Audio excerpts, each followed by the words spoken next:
Good Morning Uganda Extra.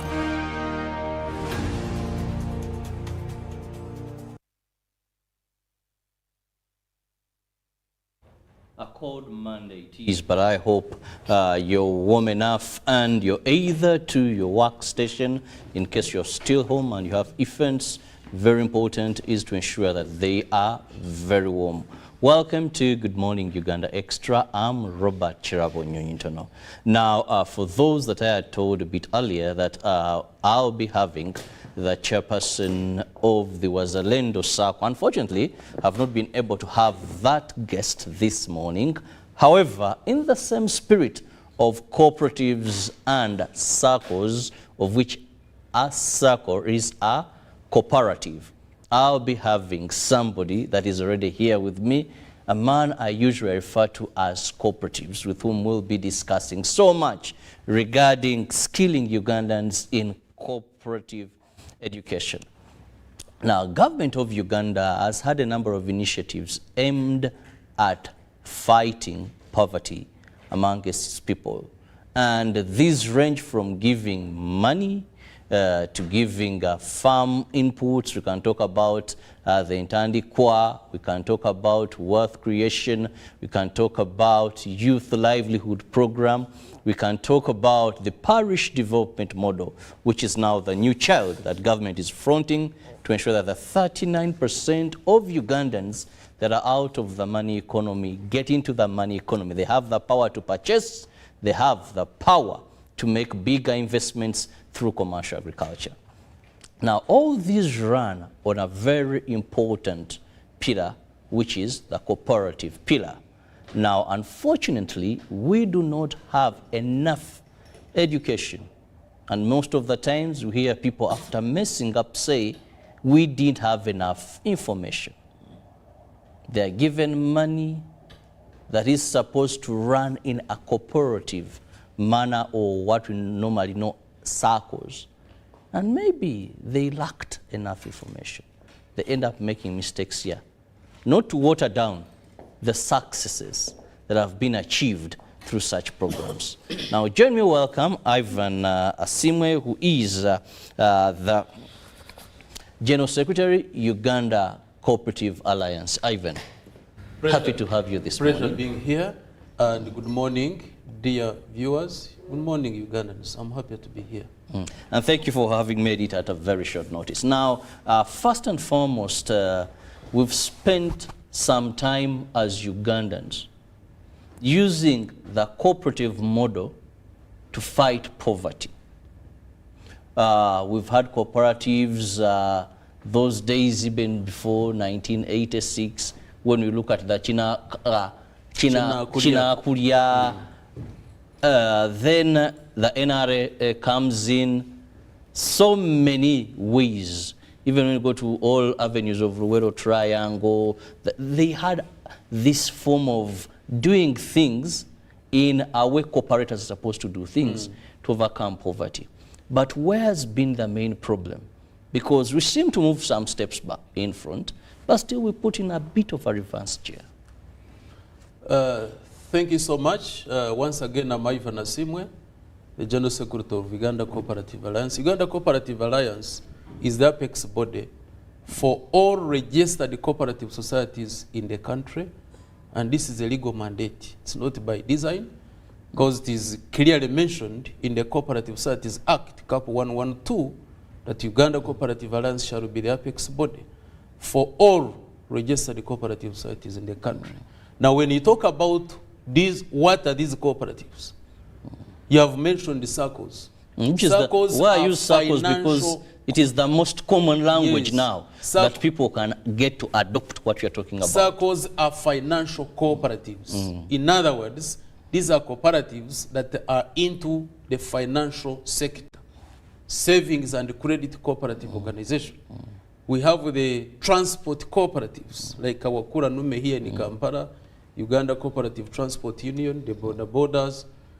Then we have the agricultural production and marketing cooperatives. Talk about these unions, you know. That was so famous. Banyankole, Bugisu, East Mengo, West Mengo, Wamara, East Acholi, West Acholi, name them. all these unions you see in the country, both from primary up to the tertiary level. Then we have energy cooperatives, like the Chegegwa Energy Cooperative Society, the Paidabim, the Bundibujo, all of those, they are into energy. Talk about the water and environment cooperatives. These ones have been newly formed in the 3 catchment areas, Awujo, Maziba, and Aswa. They are there. Then they talk about the housing cooperatives. So there are so many cooperatives. Currently we have, I think by end of June, we had over 43,993 registered cooperatives from primary. When I talk of primary, the primary societies are formed by me and you as individuals, both biological and artificial persons. As long as we are 30 plus, we form a primary society. Now, a minimum of primary societies, when they come together, they form a secondary, a union.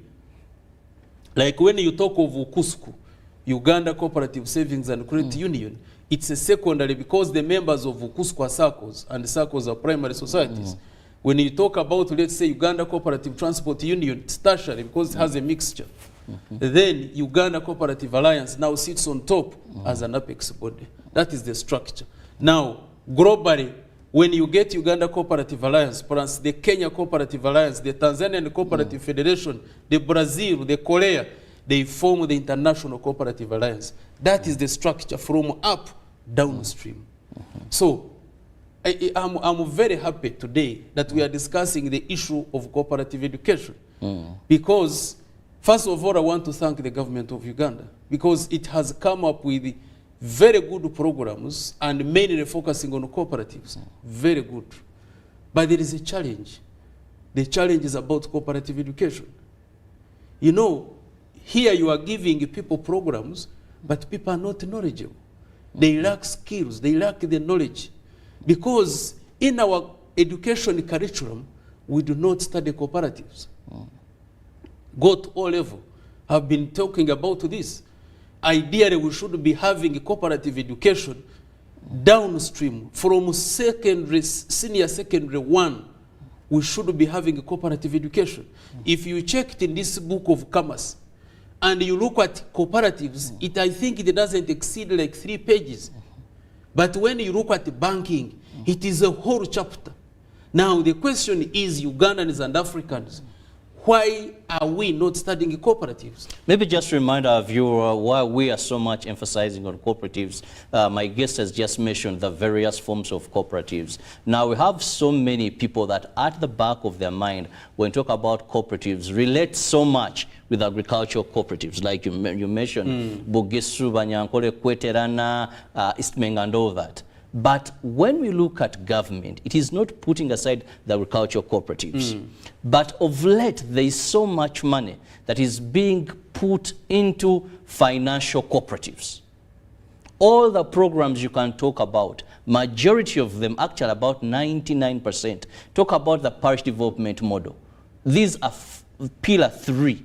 It is cooperatives, but looking at financial cooperatives. Now, we are saying, how best, what should be done, that when government thinks about eradicating poverty through this model, Ugandans are very knowledgeable, Ugandans perfect, I want to use that word perfect, the art of administering, of using cooperatives to eradicate themselves from poverty. Because I want to say government has played its role.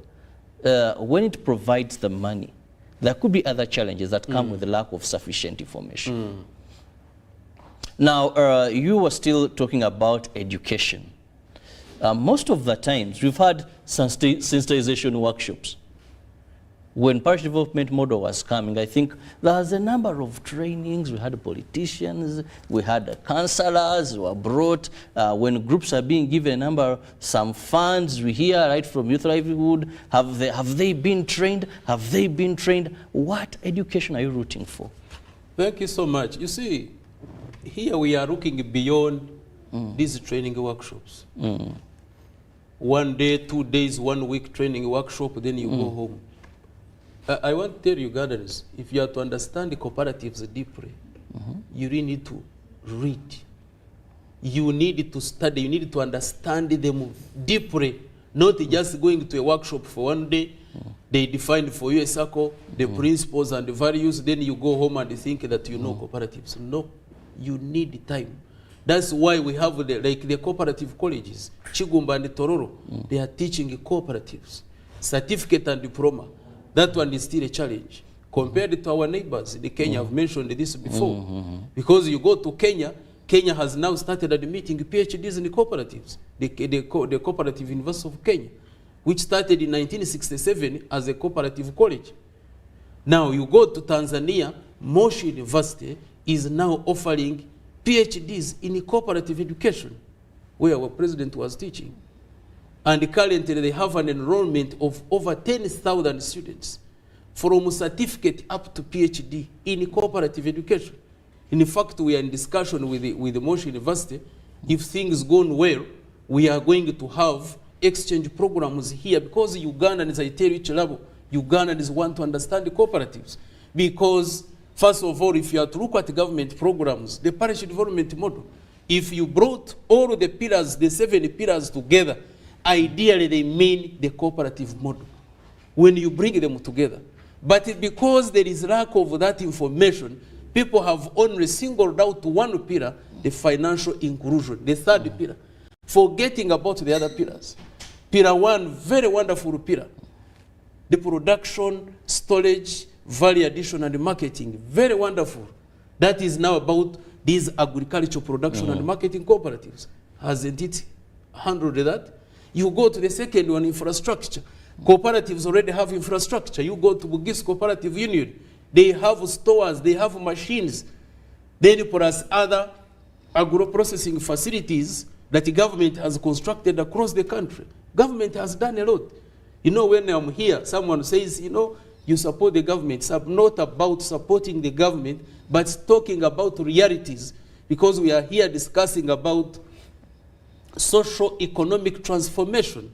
So it's about socio-economic transformation, not about which government, whichever government. For us as cooperators, we are focusing on socio-economic transformation using a cooperative model. And for that matter, we cannot stop giving credit where it needs to be. If government has championed the parish development model, which is talking about the PDM circles, then it is giving us, it is really supporting us in the cooperative arena. However, the challenge is cooperative education. Because yes, the model is coming in, but before you roll out this model, you need to prepare the masses. You need to support the local content. Right from up. You remember when I was here last time, we talked about the policy makers, members of parliament. Do they understand the cooperatives? That is the first thing. How are you going to educate, very important, the politicians? You're talking about not just a week, not just 2 days. These are members of parliament. They determine budgets, they determine policies and all that. But how are you going to have this education? Because you seem not to be talking about just having information on fingertips, the basics, if I may use that. You seem to be talking about real understanding. Cooperatives are not new in Uganda. Circles are not new in Uganda. Over a time, how come this wasn't prioritized? Because we have the systems, but cooperative education, which according to you, you say is lacking. How come then it was something we didn't prioritize? And that explains the challenge we have in the cooperatives. You know, sometimes people ask, why are we having challenges in the cooperatives? But when you go on the ground, you really understand that people need to understand the cooperatives. Viewers, when I'm talking about cooperative education, I don't mean that everybody should go for a bachelor's, for a master's or PhD. No. But we need to understand the basics. For example, what is a cooperative? You need to know. What are the principles? What are the values of cooperatives? Why do people cooperate? For what purpose? You know, you find some people, let's say like now these other programs, people just come together when they hear money is coming, they come together very fast, they form a circle. But and many are told, form a circle, you get money. From the cooperative ideology and the principles and the values, this is not a circle. This is not a cooperative. Because ideally, like I mentioned, a cooperative is an autonomous association of persons that are united voluntarily to meet their social, economic, cultural needs and aspirations through a jointly owned and democratically controlled enterprise. Now, when you tell me and Chirabo to go and form and you give me money, it is against the principles and the values. However, for us, we cannot entirely say this is a wrong. No, we say, how do we now come in to give or to sensitize, to skill the person who is responsible? Look at the members themselves. Members need to know, why are we forming a circle, for example? Because you have a common problem. Very you have good. a common enemy. There must be a common bond. If you don't unite, it will eat us. In the absence of Chinakulia, that's where you find people getting money and running away. Because there is nothing in common. You see, for us, let's say to cooperate, two of us here, to cooperate and fight an enemy. If an enemy entered, like a lion entered this room, then the Chinabu will say, no, don't run away. Let's fight this enemy. That is a cooperative. Because you have an agenda. There is something motivating you to form this cooperative. But if they say, now you form so that tomorrow you have the strength to fight, then you don't have something in common. It's not inherent. It's not in you. That is why, viewers, on the 14th of March 1761, in Scotland, when the weavers were seated together, they realized they needed to work together as a team. And that's why they formed the first cooperative society, which was informal. 1844 in Rochester, still the weavers, because it involved a lot of processes. And working individually was not helping them. Then they said, no, let us form a cooperative, and it was registered. It was the first formal cooperative society. In Uganda here, 1913, because of too much exploitation of Ugandans by the middlemen of Asian origin, the farmers, 4 farmers rebelled. And they said, you people, we have really suffered with our produce. We cannot continue like this. You take your coffee to a middleman, and is the one who dictates the price? No. Enough is enough. The enemy is here. We must join hands. We must come together and fight this enemy. And that was the first cooperative society called the Chinakulia. In that philosophy, you have not heard someone, a politician, coming in to say, you form and we give. So it is within yourselves. So, now, with that explanation, because it simply brings out that this is self-driven. Fantastic. With a problem to solve. Of course, today one would say that people would rush to form financial cooperatives because the unifying factor is poverty. We want money, and if we are told there is money somewhere, and us to get this money, this is what we need to do. Why not do that and get money? However, the foundation of anything matters. Now, how do we move forward? Because as we speak, we are having so many financial cooperatives out there, and government has used this avenue to transform the lives of many people. Not to water down the number of successes that have come over, but also the number of challenges that come with. So how do we move forward? Currently, Chirabo, we have over 30,000 registered circles in the whole country. Parish development model, over 10,000. A Myoga circle, over 6,000. The other circles, over 12,000. Now, given this number, we must applaud the government. We must applaud the Ugandans for this journey. However, like you are mentioning, challenges are there.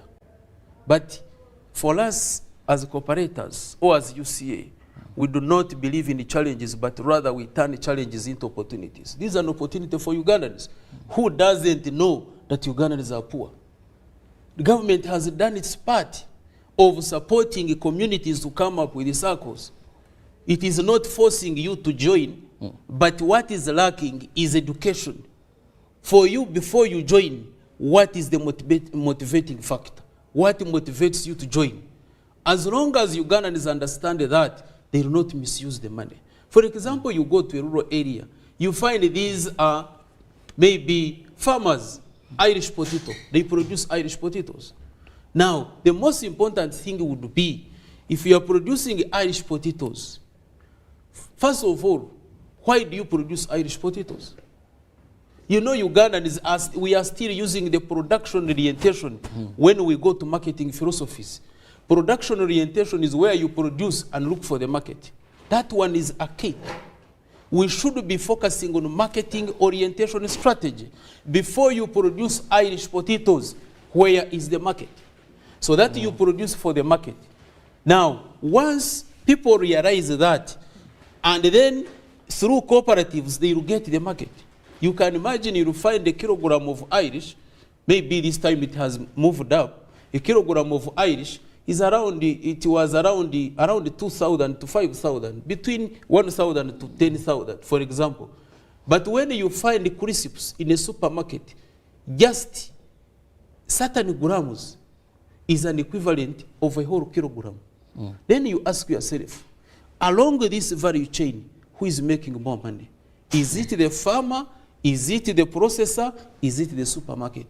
Now, if you want viable cooperatives at this level, then you support the farmers along the value chain, so that the farmers have the capacity to produce, have a negotiating position, so that they are not paid the peanut and the other money is taken by the supermarket. So that's where financial inclusion comes in. Now, financial inclusion should be now, you see, we use the, like you see, we have a model, which is the tripartite model, the cooperative development model, which now brings, you know, when you are cooking food, especially in the rural areas, you put the 3 pillars, the stones, not 2.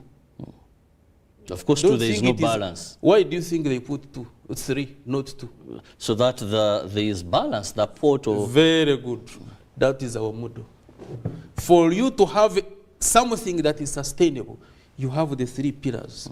Here you have a farmer. Here you have a financial arm. You have a production and marketing somewhere. Now, a farmer who is seated the other side here has access to finance, has access to production and marketing. Once you address that, the tripartite model, you are good to go. And these models are already in some cooperatives where people can go and benchmark. You go to Biharwe, Avesigana Kashali. It is a dairy cooperative. It has a circle inside. It also has a marketing arm inside. So meaning that if I'm a farmer, I can get money through my circle. I can sell my milk through my dairy cooperative. I can access acaricides. I can even have, they also have a shop, output shop, the other side. So meaning that the whole issue is handled within an ecosystem. That is how cooperatives are supposed to be working. And that is why, that is the beauty with the parish development model. And people, I think, have not clearly translated this to the communities, because they are not working in isolation. They must be working in tandem. You have agricultural arm that feeds within the infrastructure, existing infrastructure. Then you have the financing here. You have the managing information system. You have the social services. You have, so everything should be working together. Unfortunately, because there is lack of education, then people have now singled out one. When you talk about it, people just, even if you went to the village now, and you talk about PDM, where is the money? We've not yet received the money. No, that is the question. Where is the money? When is the money coming? Forgetting what about do we do to get the money? So I want to urge government that you have done a lot, especially in regards to implementation of PDM. Government has put infrastructure in place. Last time I talked about the CAIP, the Community Agriculture Infrastructure Improvement Program. These are over 276 agro-processing facilities across the country. You talk about the Agricultural Cluster Development Project, talk about NADS, talk about NUSAF and other programs. There is infrastructure outside there. Then add the infrastructure for the cooperatives. Like I've given an example of Nyakatozi. They have stores, they have the ginnery, they have everything. They have the transport. So all of that is infrastructure. Then you have the financing arm. These are the circles. So how do you bring them together in an ecosystem so that a farmer, Ivan, who is seated at the center here, is able to access money?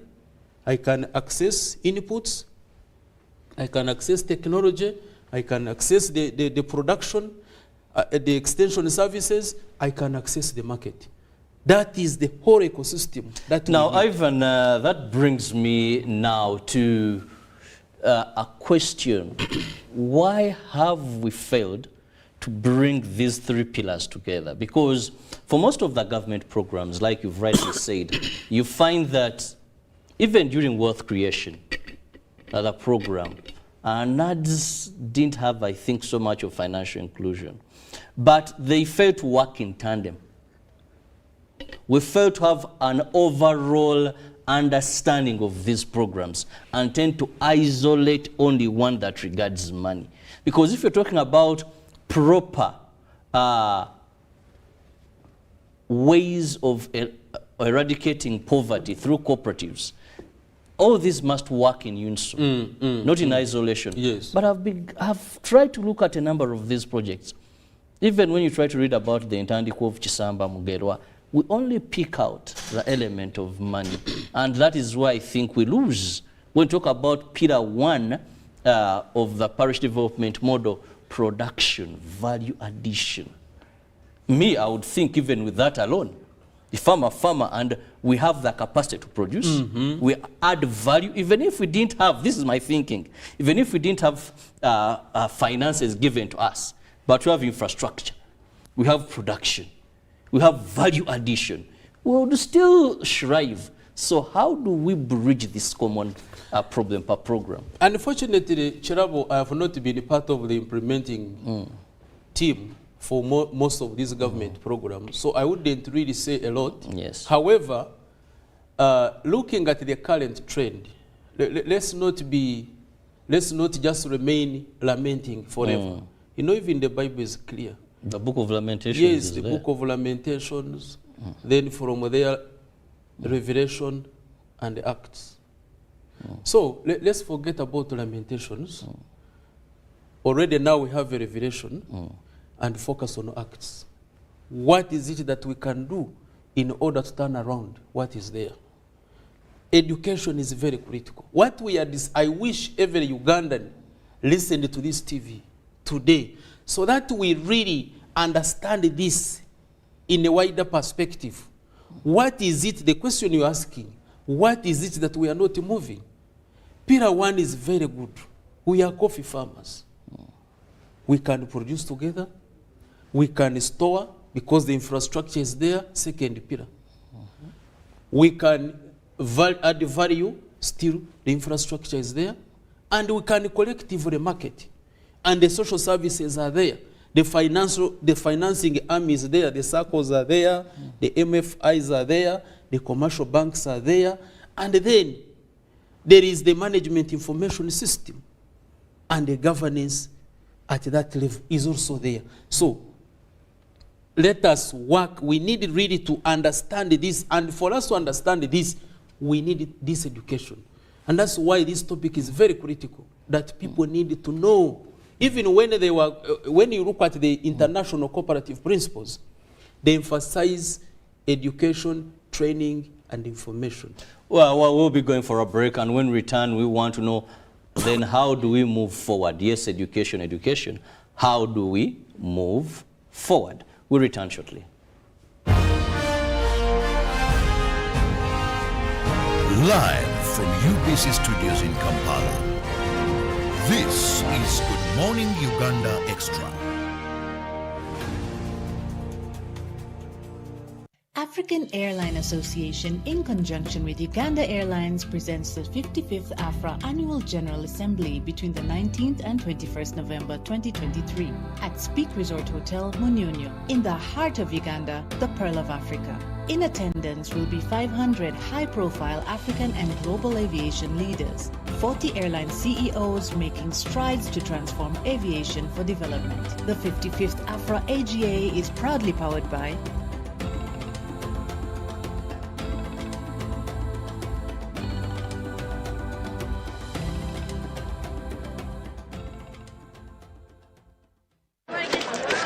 Junko. Yo. Wachiko. Check the shopping, man. What's your secret? Uganda wange. Haven't you heard of the parish development model PDM? Yes, I did, but I thought it was just a talk. No, Sebatia. It is real. I and a few friends together formed a circle, accessed money from the PDM, invested in a portrait project, and now things are moving. Junko. I thought I was one of your friends. You are. But you left me behind. I didn't leave you in poverty. What you do, just visit your LC2 chairperson and your parish chief and start the process of economic transformation. Just like that. The parish development model is an initiative from the government of Uganda through the Ministry of Local Government designed to transform all lives of Ugandans for the better. PDM, my parish, my development, my life.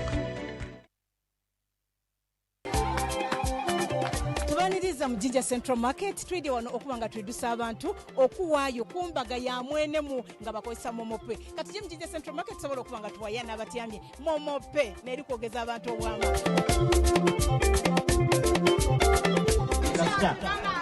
tamu ndalo otemu mukaga otemu itanga otemu sita onige isatu onige ash onige yes aye nga tuwayo tikashi nga tuwayo nga tupita ku momope enkola ya MTN miga 70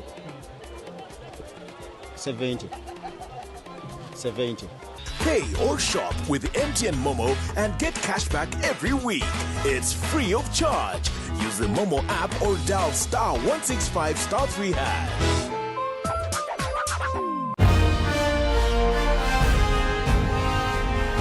Live from UBC Studios in Kampala, this is Good Morning Uganda Extra.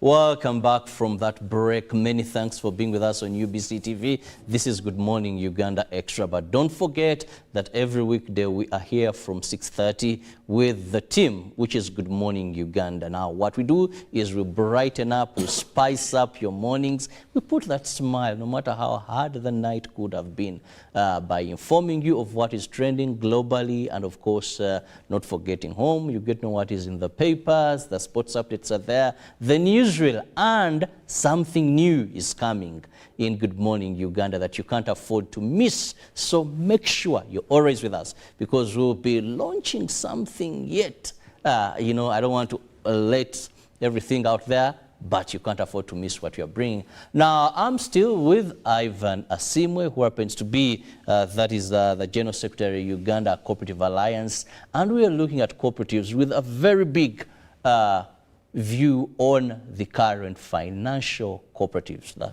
commonly known as SACCOs. How best we make good use of the entire model of cooperatives to promote socio-economic transformation. Now, before we went for the break, the issue was education. Where are we starting from as Uganda Cooperative Alliance? What have you done, if I may ask? Thank you so much. So, very briefly, where we are heading now, we want to begin with the commercial officers. Because the commercial officers are the ones at the district level who interface with these other cooperatives at the grassroots level. Because with our structure, we cannot, Uganda is a very big country with over currently 48.6 million people. So those are too many. Now, what we have done is to look or to focus on those people that directly work with these cooperatives at the grassroots, and these are the commercial officers. So next week, from Monday up to Saturday, we'll be having trainings. Monday to Wednesday, we shall be in Mbarara, handling the entire western region. And then Thursday to Saturday, we shall be in Fort Potro, handling the Rwenzori and Midwest region. Then from there, we shall have a break, and the week beginning 4th of December, we shall go to Guru to handle the Lango, Acholi, and West Nile sub-regions. And then from there, we shall go to Eastern, in Mbale, to handle that eastern part, and we'll end up with the central.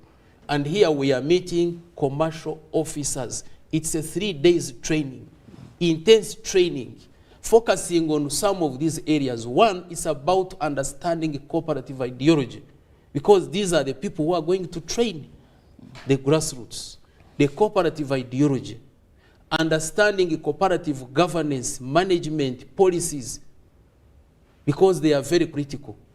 You know, in cooperatives, we need to have management, the governance structures, the board, the supervisory board, the vetting, the policies. There are so many. So they need to know all of this. We'll also go through the legal, the regulatory, and policy framework for cooperatives. You know, some people, the other day I was talking to someone, people don't know that cooperatives are guided by law. They think they are just associations and groups. Cooperatives are registered and guided by the Cooperative Societies Act, CAP 112. It has been amended of recent in 2020. Then, if you went to SACCOs, there is also the Tier 4 Microfinance Institution and the Money Lenders Act. And then there is also the MDI Act as amended by the Central Bank. So all this, the commercial officers needed to know. We are also going into business and strategic planning. You have been asking about it. A SACCO has been formed, for example, a PDM, but you find they don't have a vision, they don't have a mission, they don't have any strategy. They are just there, seated, waiting for money. So they now need to build their capacities. We go into records.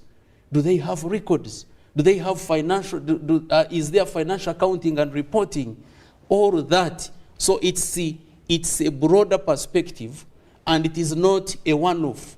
We shall finish this round, and then we shall be monitoring them. Now, after this training, intense training of 3 days, they will now go on the ground and beginning trainings of these, the PDM, Emyoga, and the other circles plus other cooperatives.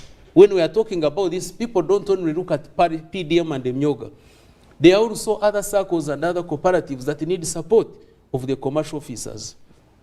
And then they do the mentorship, where they sit, for example, in a circle, and take them through the records that are needed. Then so all of that, the mentorship, the backstopping, and then we shall be following them to see how far they are moving.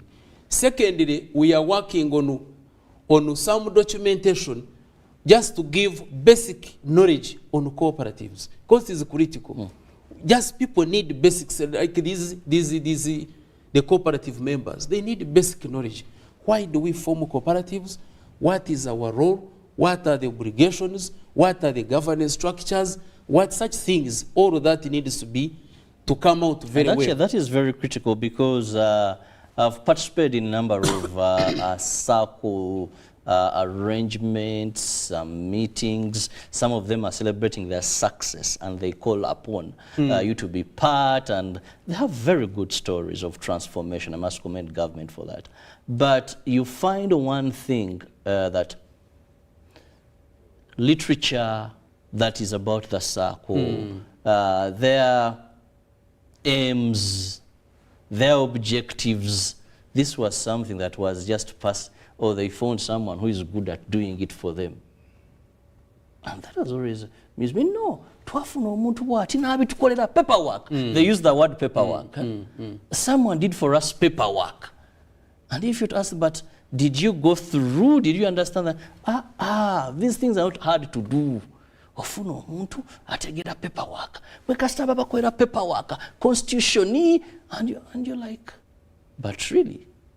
So someone, even the constitution, you're into something, but which yes, you don't ideally understand. Which you don't ideally understand, It could have led to some success, but I believe they could have had more than what they have been able to achieve. And even the elite, even the elite, let me talk about the lawyers. Very few lawyers understand the cooperative law. You can imagine a cooperative has an issue and they rush to court without reference to Section 73 of the Cooperative Societies Act. And the ruling by Justice Bashija, I think it was 2nd of May 2010 in Mbarara, which says that in the case of a dispute in a cooperative, you don't go to court, but you go through arbitration, and the steps are clear. So you find, I have very many cases here, because you see as per Section 73, it is supposed to carry to arbitration. Now, the cases we are getting is that there is a dispute. For example, you are a member of, let's say, Chibinge, I'm using an example, they gave you money as crop finance and you failed to pay back. Oh, I'm just giving an example. Now, a dispute arises. So when the dispute arises, you hear Chibinge is in the court. Now, when they reach court, they refer to Section 73 of the law and say, please, you are in the wrong court. Go back to arbitration. Now, they have lost money, they have lost the case. So, even the elite, the lawyers, you go to the accountants. Accountants, we do not study, we don't have a specific subject on cooperatives. But we are supposed to audit these cooperatives. So unless an accountant has been taken through these cooperatives, still is going to mess up. And you find, for example, Chibinge, someone is talking about sales and risk cost of sales. Yet Chibinge does not buy. They aggregate members' coffee, export it, have the payments, the first payment, the second payment, and the premium payment. So unless you understand how Chibinge operates, and you feel Chibinge operates like Mukwano, guided by the International Financial Reporting Standards, then the reporting will not be proper. Then you go to a SACCO, you find a whole accountant is reporting like a SACCO. The way he's reporting, it looks like a SACCO is like a commercial bank. Forgetting that a SACCO is a cooperative that is member-owned, member-controlled, member-used, and benefiting members. And they even go on even to declare dividends without reference to Section 40 of the regulations of the cooperatives. Wow. So such things. So you find there is confusion. So when we are talking about cooperative education, Chirabu, we are not talking about my mother and father in the village. We are talking about from up downstream. Now, Ivan, we can take a whole day discussing this. Indeed, no doubt, there is need for proper education, proper skilling of knowledge on how best cooperatives can run if they are to transform. Yes, we've registered progress, and we must say, but there's still much that we can do to do better than that. As we move out of here, what is your final word to our viewer? First of all, I want to thank UBC for always giving us this opportunity to share with Ugandans. I want to thank Ugandans for the spirit, but I want to request you, please let us invest in education. Let's train our members. Let's train. You need to make, when they are making their budgets, annual budgets, don't wait for government, because the government has very many areas, priorities. So government, we shall not say government is going to do everything.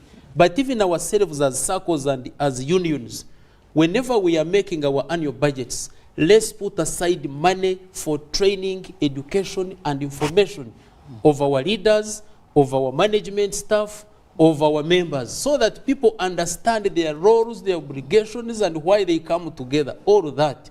I want to appreciate government. Government has done a lot. I want to appreciate His Excellency. He has done his part as the chief executive of the country. So, what is remaining is me and you, the technical people, who need to sit down, translate his mission, and put it into practice. Once we do that, I tell you, Uganda will be a changed country. We have everything. We have all the resources. We have everything that will enable this country to transform socially and economically. But what we are seeing today is that we are implementing different programs, but they are not in tandem. They are not working together. the different departments are not speaking to each other. So there is that disconnection, and we need to come together, work as a team. Please, let's love each other. Let's put politics aside. Let's focus on the socio-economic transformation of Uganda. I thank you. Well, thank you so much, Ivan Asimwe, General Secretary, Uganda Co-operative Alliance. And above all, thank you, our viewer, for having been with us right from 6:30 till now. And those that have come in, it is Good Morning Uganda Extra. We've come to the end, but let's all ensure that we have proper knowledge and understanding of government programs on how effectively they should work. Sometimes there's a little bit of excitement, sometimes politicization, sometimes eagerness to get money. And sometimes I feel maybe when money is put on certain accounts, there is rush to spend, but important should be right information, right education for us to achieve the aims and objectives of those government programs. See you tomorrow, God willing. Have a lovely day for God and my country.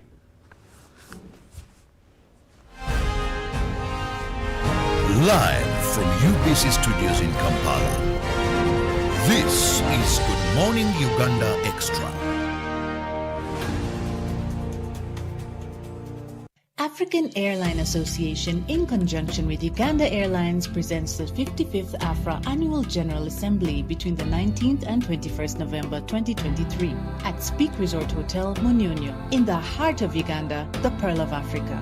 In attendance will be 500 high-profile African and global aviation leaders, 40 airline CEOs making strides to transform aviation for development. The 55th AFRA AGA is proudly powered by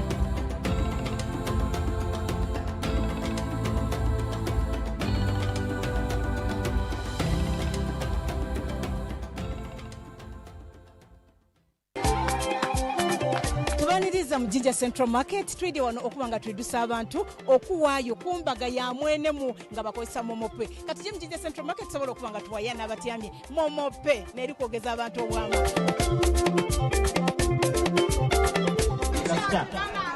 tamu ndala otemu mukaga otemu itanga otemu sita onige isatu onige ash onige yes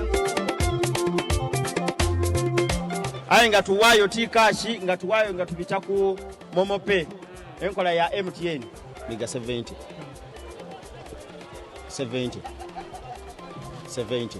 Pay or shop with MTN Momo and get cash back every week.